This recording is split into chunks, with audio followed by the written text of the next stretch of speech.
Hello दोस्तों, the educational care में आपका स्वागत है। मैं हूँ अभिषेक। हम लोग जनरल साइंस का chapter wise one liner question पढ़ रहे थे, जो कि सारे एग्ज़ाम में पूछे गए प्रीवियस ईयर क्वेश्चन हैं। जैसे यूपी टेट हो गया, बीएड एंट्रेंस एग्ज़ाम, लेखापाल या फिर यूपीएसआई या फिर बिहार पुलिस, सभी में पूछा गया क्वेश्चन है। वन लाइनर के फॉर्म में चैप्टर वाइज है। इसका एक वीडियो पहले अपलोड कर चुके हैं, आज उसका दूसरा क्लास है। इसमें हम लोग फिजिक्स पढ़ रहे थे, तो चलिए शुरू करते हैं। तरंग वेव, वे तरंग जो किसी पदार्थिक माध्यम, ठोस, द्रव अथवा गैस से संचारित होती है उसे यांत्रिक तरंग कहते हैं। वे तरंगें जिसके संचरण के लिए माध्यम की आवश्यकता नहीं होती है या निर्वात में भी संचारित होती है उसे विद्युत चुंबकीय तरंग या अयांत्रिक तरंग कहते हैं। जब तरंग गति की दिशा माध्यम के कणों की कंपन करने की दिशा के अनुदिश होती है तो ऐसी तरंगों को अनुदैर्ध्य तरंग कहते हैं। जब तरंग की दिशा माध्यम के कणों के कंपन करने की दिशा के लंबवत होती है तो अनुप्रस्थ तरंगे कहते हैं। ध्वनि किस प्रकार की तरंगे हैं? अनुदैर्ध्य तरंग और यांत्रिक तरंगे हैं। विद्युत चुंबकीय तरंगों की अवधारणा प्रस्तुत की मैक्सवेल ने। विद्युत चुंबकीय तरंगों के गुण उदासीन होते हैं, अनुप्रस्थ होते हैं, प्रकाश के वेग से गमन करते हैं, इसके पास ऊर्जा व संवेग दोनों होता है। आयाम किसे कहते हैं? दोलन करने वाली वस्तु अपनी साम्य स्थिति में किसी और जितनी अधिक दूरी तय करती है उस दूरी को दोलन का आयाम कहते हैं। तरंगों में तरंग की ताल, तरंग दैर्ध्य एवं आवृत्ति के बीच संबंध होती है। जैसे तरंग चाल बराबर आवृत्ति गुने तरंग दैर्ध्य। कैथोड किरणें, कैनाल किरणें, अल्फा किरणें, बीटा किरणें, ध्वनि तरंगे, पराश्रव्य तरंगे ये विद्युत चुंबकीय तरंग नहीं हैं। गामा किरणें की खोज किसने की थी? हेनरी बेकुलर ने की थी। गामा किरणों का उपयोग कहाँ करते हैं? नाभिकीय अभिक्रिया व कृत्रिम रेडियो धर्मिता में। एक्स किरणों की खोज किसने की थी? विल्हेम कॉनराड रोंटगन ने किया था। एक्स किरणों का उपयोग होता है चिकित्सा व औद्योगिक क्षेत्रों में। रेडियो तथा टेलीविज़न के उपयोग तरंगे हैं दीर्घ रेडियो तरंग। दृश्य किरणों की खोज की थी न्यूटन ने। अवरक्त किरणों की खोज की थी हर्शले ने। ऐसी तरंगें जिनका ध्रुवीकरण नहीं होता है अनुदैर्ध्य तरंग। भूकंप के समय कौन सी तरंगें निकलती है? अपश्रव्य तरंगें। रडार पर शत्रु के वायुयान का पता लगाने में रेडियो तरंगों का प्रयोग करते हैं। सीटी स्कैन के लिए प्रयुक्त तरंग है X-ray. MRI magnetic resonance imaging machine में तरंग का प्रयोग होता है चुंबकीय तरंग का। नेक्स्ट चैप्टर है ध्वनि तरंगे व ध्वनि की चाल। ध्वनि तरंगे होती है अनुदैर्ध्य व यांत्रिक तरंग। अब श्रव्य तरंगों की आवृत्ति होती है 20 हर्ट्ज से नीचे। श्रव्य तरंगों की आवृत्ति होती है 20 से 20,000 हर्ट्ज। पराश्रव्य तरंगों की आवृत्ति होती है 20,000 हर्ट्ज से ऊपर। पराश्रव्य तरंगों को सुन सकते हैं कुत्ता, बिल्ली, चमगादड़ आदि। पराश्रव्य तरंगों का उपयोग होता है समुद्र की गहराई मापने में, संकेत भेजने में, दूध के अंदर हानिकारक जीवाणु को नष्ट करने में, गठिया रोग के उपचार में, ट्यूमर का पता लगाने में। ध्वनि की चाल निर्भर करती है माध्यम की प्रत्यास्थता तथा घनत्व पर। ध्वनि की चाल का क्रम क्या है? सबसे ज़्यादा ठोस में, तब द्रव में, तब गैस में। वायु में ध्वनि की चाल होती है 332 मीटर पर सेकेंड। जल में ध्वनि की चाल होती है 1483 मीटर पर सेकेंड। लोहे में ध्वनि की चाल होती है 5130 मीटर पर सेकेंड। जब ध्वनि एक माध्यम से दूसरे माध्यम में गति करती है तो चाल व तरंग दैर्ध्य बदल जाती है, आवृत्ति नहीं बदलती है। किसी माध्यम में ध्वनि की चाल निर्भर करती है चाल एवं तरंग दैर्ध्य पर। दाब घटाने या बढ़ाने पर ध्वनि की चाल अपरिवर्तित रहती है। माध्यम का ताप बढ़ाने पर ध्वनि की चाल बढ़ जाती है। 1 डिग्री पर 0.61 ms बढ़ जाती है मीटर पर सेकेंड। प्रतिध्वनि सुनने के लिए श्रोता और परावर्तक के बीच की न्यूनतम दूरी 17 मीटर होनी चाहिए।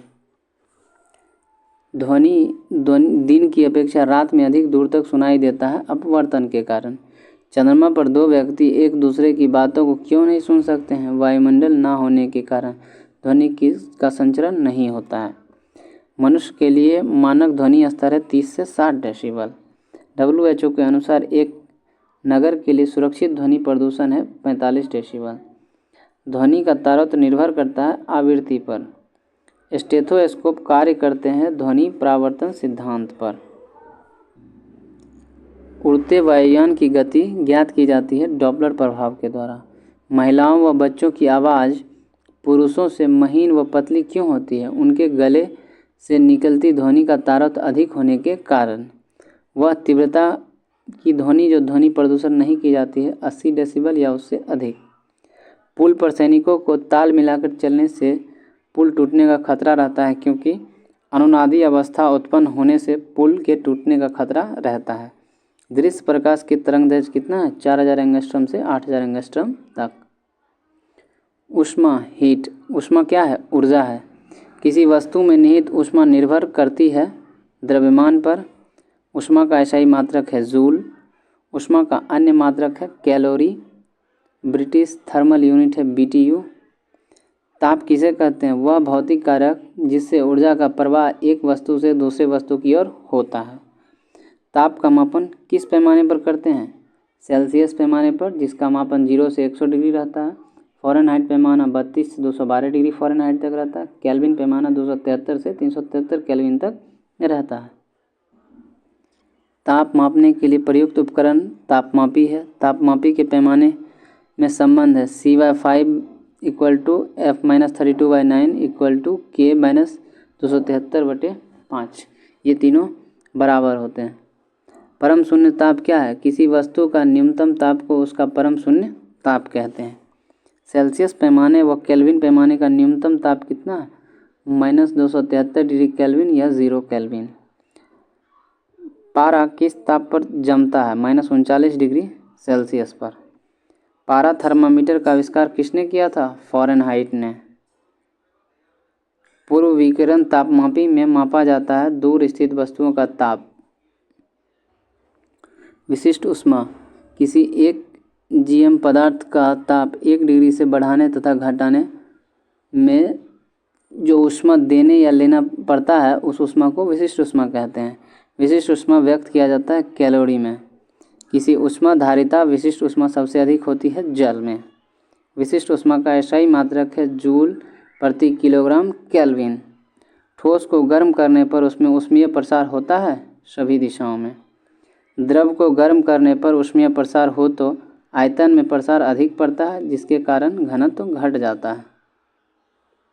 जल का असामान्य प्रकार, प्रायः सभी द्रव गर्म करने पर आयतन में बढ़ते हैं परंतु जल 0 डिग्री से 4 डिग्री तक गर्म करने पर आयतन में घटता है तथा 4 डिग्री के बाद गर्म करने पर आयतन में बढ़ना शुरू कर देता है। अतः जल का घनत्व 4 डिग्री पर अधिकतम होता है।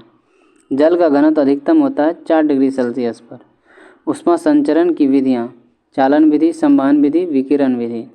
चालन में ऊष्मा संचरण होता है। इसमें ऊष्मा एक स्थान से दूसरे स्थान तक पदार्थ के कणों को अपने स्थान को परिवर्तित किए बिना पहुंचती है। ठोसों में ऊष्मा संचरण होता है चालन विधि द्वारा। संवहन विधि, इसमें ऊष्मा का संचरण पदार्थ के कणों के स्थानांतरण के कारण होता है। गैसों तथा द्रवों में ऊष्मा का संचरण होता है संवहन विधि द्वारा। विकिरण विधि, इसमें ऊष्मा संचरण के लिए माध्यम की आवश्यकता नहीं होती है। अपेक्षित आर्द्रता मापी जाती है हाइग्रोमीटर में। गुप्त ऊष्मा का एसआई मात्रक है जूल प्रति केजी। मनुष्य के शरीर का सामान्य तापमान 36.9 डिग्री सेल्सियस या 310 केल्विन या 98.4 डिग्री फ़ारेनहाइट है।